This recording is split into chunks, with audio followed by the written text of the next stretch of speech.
What's up, y'all? It's Cidnee Rich of Arcana ATL, and this is another episode of Tarot and Transits.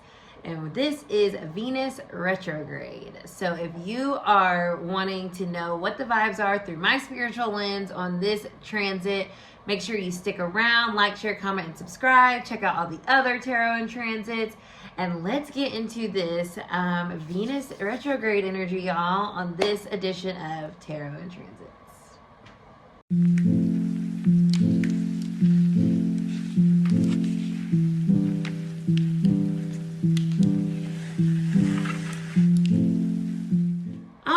So, Venus retrograde. I feel like this has been much anticipated. People have been talking about it a lot online or like other readers and astrologers, and it just feels like it's like very chatty out there, which understandably so. Venus doesn't go retrograde that often. I think it's like every 2 years or so. The last Venus retrograde, I believe, was in 2023. So, understandably so, it doesn't happen all the time. And we just had a Mars retrograde, which also doesn't happen all the time. So, we are in this like retrograde season. And Venus retrogrades are really interesting because they are 8-year cycles. So, the same exact Venus retrograde in Aries occurred 8 years ago, so 2017, in the same time frame. So you can look back to that time frame of your life and see any parallel themes that are coming up for you. So you can kind of see what this Venus retrograde has in store for you. But of course, your 8-year-old self is not this present self. So just keep that in mind too, that it's not going to look exactly the same, but it could very well be some overarching themes. So that's pretty cool energetically to see how, like, I speak about that all the time. Energy is connected. And so nothing is siloed. Everything is connected. And so to see cycles like that, especially shorter cycles where we can remember 8 years ago, right? It's go look at your phone, go look at the pictures, go see, your journals. That's why journaling is such a great practice too, because it helps keep track of the energy cycles so you can see what you were going through and how you've grown, what you integrated that time around, maybe a pattern that's coming back up that has yet to be integrated. So journaling, as always, I'm going to advocate for it till I'm blue in the face.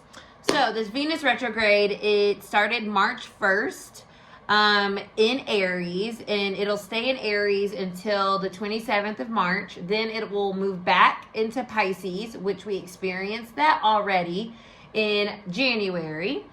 And then it'll station direct on the 12th of April, I believe. Check my notes. Yep.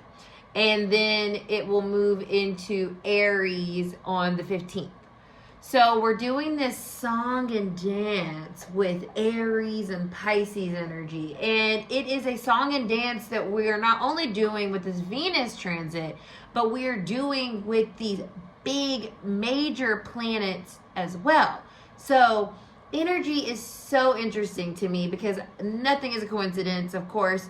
But the idea that we're getting this like preview of this juxtaposition of Aries, fiery, passionate, I am, creative, spontaneous, I'm going to take leadership energy with this receptive, intuitive, artistic, musical, mystical, sensitive, Piscean energy. That's like a very interesting dynamic, right? And we're getting this like juxtaposition, like I said, in this Venus transit, but really it's setting us up to see where we're going. Okay, and why is that? We're going to talk about these transits as we get to them, but we're going to be doing this song and dance with these big outer planets, Saturn, Neptune, moving from Pisces into Aries. So pay attention to things, themes, feelings, energies, vibes, conversations, activities that you are going to be doing or interested in this month or no longer interested in this month.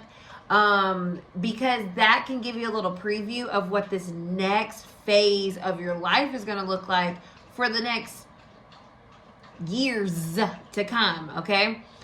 So Venus, planet of love, money, our values, how we connect to people, how we exchange our feelings with people, what we care about enough to advocate for and to stand up for, right?